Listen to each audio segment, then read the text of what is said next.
창세기 백문백답 아브라함의 가나안 귀한 제2부.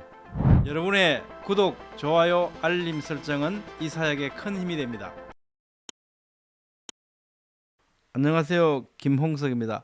오늘은 가나안에서 심한 기근으로 인해서 애굽으로 이주했다가 다시 가나안으로 귀환하는 내용 제2부를 살펴보겠습니다. 본문 말씀은 창세기 13장 3절 4절 말씀입니다. 그가 네게브에서부터 길을 떠나 벳엘에 이르며 벳엘과 아이 사이 곧 전에 장막 쳤던 곳에 이르니 그가 처음으로 제단을 쌓은 곳이라. 그가 거기서 여호와의 이름을 불렀더라. 본문의 톨레도트 위치는요, 창세기 기록을 형성하고 있는 총 11개의 톨레도트 가운데 7번째 톨레도트인 데라 톨레도트 가운데 속한 내용입니다. 톨레도트는 족보, 내력, 사적이란 의미를 가지고 있죠. 본문의 상황을 보면 갈대아 우르에 있던 아브라함을 하나님께서 부르셔서 하란에 가서 머물러 있다가 하란에서 아버지 데라가 이제 죽었고요. 그때 다시 하나님께서 아브라함에게 가나안으로 가도록 부르시죠. 그래서 75세 때 하란에서 가나안으로 이동을 합니다. 근데 가나안에 이르렀는데 가나안에 지내다 보니 아주 극심한 기근이 찾아왔습니다. 그래서 이제 그 많은 식솔들, 가축들을 거느리고 어쩔 수 없이 애굽으로 내려갔다가 가나안에서 다 이제 이거 해결이 되는 상황이기도 하고, 또 애굽에서 여러 가지 사연들이 있었지 않습니까? 아내를 여동생이라고 했더니 바로가 그 아내를 데려가서 자기 아내를 삼고 다시 이제 돌려받고 그러는 과정 중에서 아브라함에게 많은 재물이 또 의도치 않게 생겨났고요.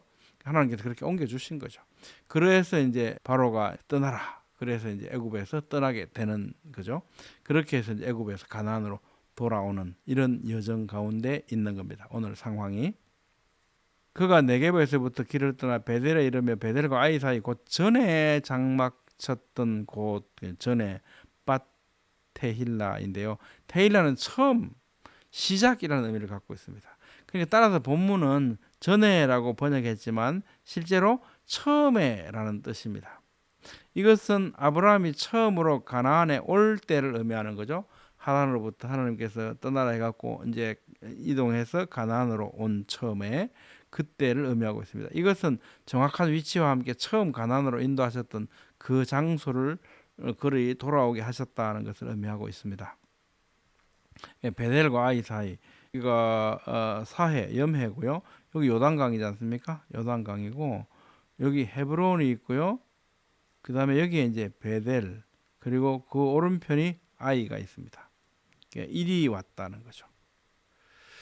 13장 3절 보면 이러지 않습니까? 그가 네게브에서부터 길을 떠나 베델에 이르며 베델과 아이 사이 곧 전에 장막 쳤던 곳에 이르니, 베델과 아이, 이 말씀이죠. 오늘 본문 말씀 요 위치를 의미합니다. 본문에 대해서 애굽에 이주한 아브라함을 혹평하는 사람들은요, 아브라함이 저지른 실수를 모두 정리하고 새로운 출발을 하려 하고 있다는 것을 암시한다. 이렇게 이제 좀 알레고리적인 해석을 하기도 합니다. 나아가서 그분들은 당시 가나안 사람들이 거주하던 베델과 아이를 피하고 그 사이에 장막을 친 것도 아브라함의 신앙의 원래 성결함을 되찾았다고 하는 것을 보여주는 거라, 이렇게 해석을 하기도 해요. 왜냐하면 아브라함이 이제 애굽으로 내려갈 때만 해도 그분들은 이렇게 본단 말이죠. 기근을 인간적인 방법으로 극복하기 위해서 왕이 살고 사람들이 많이 거주하던 도시를 택해서 살았다. 그런데 애굽에서 하나님의 크고 놀라운 은혜를 체험하고 가나안에 다시 돌아와서는 이방 사람들과의 접촉을 피하고 하나님만을 의지하기 위해서 생활의 불편을 감수하고 우상을 숭배하고 도덕적으로 저급한 가나안 사람들을 피하기 위한 그런 조치로서 베델도 아니고 아이도 아니고 그 사이에 갔다. 이렇게 이제 보는 거죠. 반면에 아브라함의 애굽 이주는 가나안에 임한 극심한 기근을 위해서 내려간 거고, 이 또한 하나님의 인도하심 가운데 있었고, 아브라함은 여전히 굳건한 믿음 가운데 행했으며 오히려 부유하게 되어서 돌아왔다. 이것은 훗날 야곱의 후손들이 기근을 피해 애굽으로 내려가서 큰 민족을 이루어서 출애굽하는 사건. 그리고 그때 하나님께서는 은금을 요구하라 그래서 재물들을 가지고 올라오지 않습니까? 그 사건의 예표로 보는 입장, 저는 이렇게 보고 있습니다. 단지 많은 가축을 먹일 물과 풀을 찾아서 목초지로 간 거지, 굳이 베델과 아이를 뭐 이게 세속적인 그들과 접촉을 피해서 거리 갔다, 이렇게 해석하는 것은 좀 억지 아니겠습니까? 도시에 사람들이 많이 사는 곳에 거기 무슨 목초지가 있습니까? 그러니까 그것이 아니고 베델과 아이를 피해서 오히려 그 가운데 지역으로 간 거죠. 저는 그렇게 생각이 됩니다. 그가 처음으로 제단을 쌓은 곳이라, 그가 거기서 여호와의 이름을 불렀더라. 처음으로 바리쇼나 리숀이라고 하는 단어가 이제 서수이거든요. 첫째, first 이런 뜻이고, 뭐 이제 에하드는 하나, 이렇게 원 이런 뜻입니다. 이게 리숀이라고 그러지 않습니까? 첫 번째, 시간이나 순서에 있어서 가장 앞선 걸 의미하거든요. 그러니까 맨 처음 바로 그때라는 이런 의미예요. 처음으로 이런 의미는요. 그런데 아브라함이 맨 처음 실제로 처음 제단을 쌓은 것은 창세기 12장 6, 7절에 의하면 세겜이거든요. 세겜. 근데 그럼에도 불구하고 그럼 여기서 왜 여기가 처음으로 제단을 쌓은 곳이라 이렇게 했을까를 우리가 좀 궁금해지는 거죠. 이것은요, 이어서 나오는 그가 거기서 여호와의 이름을 불렀더라 그러지 않습니까? 여기가 처음이라고 한 것은 여기서 제단을 쌓고 여호와의 이름을 부른 것까지를 포함했을 때 이걸 이제 처음이라고 우리에게 표현해 주고 있는 것 같습니다.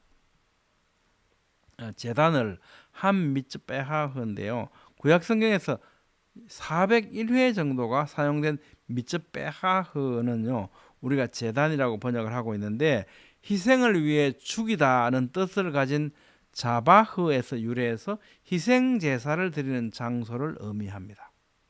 그러니까 이것은 그 당시 문화 속에서 하나님께 취할 수 있는 최고의 경배 행위였습니다.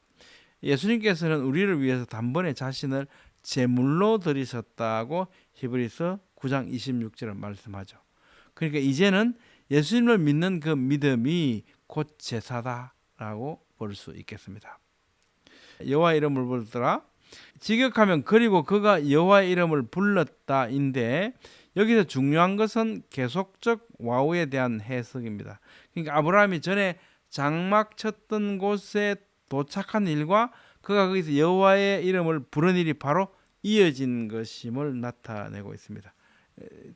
도착해서 제단을 쌓고 여호와의 이름을 불렀다, 바로 이어지는 사건으로 보는 겁니다. 그렇게 표현해주고 있는 겁니다. 여호와라는 조남은요, 창세기 2장 4절부터 기록되어 있지 않습니까?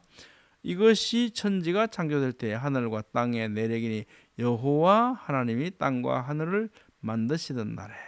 그리고 하와는요, 가인을 낳고 다음과 같이 신앙 고백을 했습니다.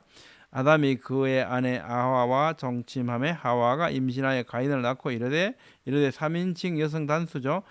하와가 말하는 거죠. 내가 여호와로 말미암아 득남하였다 하리니. 이미 그 여호와라는 이름을 이렇게 다 이렇게 부르고 있습니다. 그죠? 셋과 그 당시 사람들은요, 여호와의 이름을 불렀다라고 말합니다. 창세기 4장 26절, 셋도 아들을 낳고 그의 이름을 에노스라 하였으며 그때의 사람들이 비로소 여호와의 이름을 불렀더라. 여호와의 이름을 불렀다는 의미는 기도할 때 여호와의 이름을 사용했다는 의미, 즉 이때부터 여호와의 이름을 부르면서 하나님께 공적인 예배를 드렸다, 이렇게 해석을 하게 됩니다. 자, 왜 이렇게 여호와의 이름을 이렇게 제가 언제부터 불렀는가를 이제 말씀드리는 이유는요, 우리 출애굽기에 가면 마치 그때 처음으로 이제 모세에게 여호와라는 존함을 가르쳐 주는 듯한 이런 문구를 만나게 되거든요. 그걸 이제 우리가 살펴보기 위해서 제가 이런 먼저 그 앞에 어떤 여호와에 대한 호칭을 부르고 있었는가, 사람들이 알고 있었는가를 살펴보는 겁니다. 노아는 다음과 같이 여호와라는 존함을 또 사용합니다. 9장 26절에 셈의 하나님 여호와를 찬송하리로다. 아브라함도 여호와라는 존함을 알고 있었죠. 창세기 12장 17절, 그가 그곳에서 여호와께 제단을 쌓고 여호와의 이름을 부르더니, 창세기 15장 8절, 주 여호와여 내가 이 땅을 소유로 받을 것을 무엇으로 알리까. 창세기 22장 14절 아브라함이 그 땅 이름을 여호와 이레라고 했다고 말씀합니다. 아브라함의 아내 사레도 다음과 같이 여호와라는 존함을 사용했습니다. 사레가 아브라함에게 이르되 여호와께서 내 출산을 허락하지 아니하셨으니 16장 5절에 당신과 나 사이에 여호와께서 판단하시기를 원하노라. 사라도 다 이미 여호와라는 존함을 알고 있고 사용을 하고 있습니다. 아브라함의 종 에베네셀도 여호와의 존함을 알았습니다. 24장 1절 보면 우리 주인 아브라함의 하나님 여호와여 이렇게 말하거든요.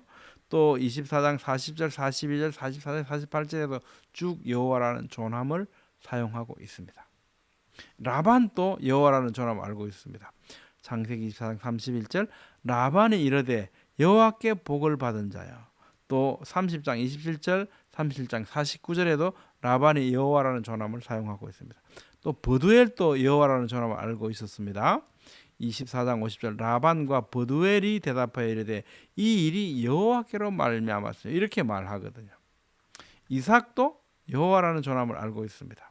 창세기 26장 22절 이삭이 다른 우물을 팠더니 이르되 이제는 여호와께서 우리를 위하여 넓게 하셨으니 이렇게 말하고요. 26장 25절에 이삭이 그곳에 제단을 쌓고 여호와의 이름을 부르며 또 27장 7절에도 이런 내용이 나오고요. 또 아비멜렉과 아후삭과 비골도 알고 있었습니다. 창세기 26장 28절 29절에 보면 그들이 이르되 여호와께서 너와 함께 계시면 우리가 안다. 이제는 여호와께 복을 받은 자다 네가. 이렇게 여호와라는 존함을 사용하고 있습니다. 야곱도 마찬가지로 여호와라는 존함을 잘 알고 있었죠. 27장 20절 여호와께서 나로 순조롭게 만나게 하시다.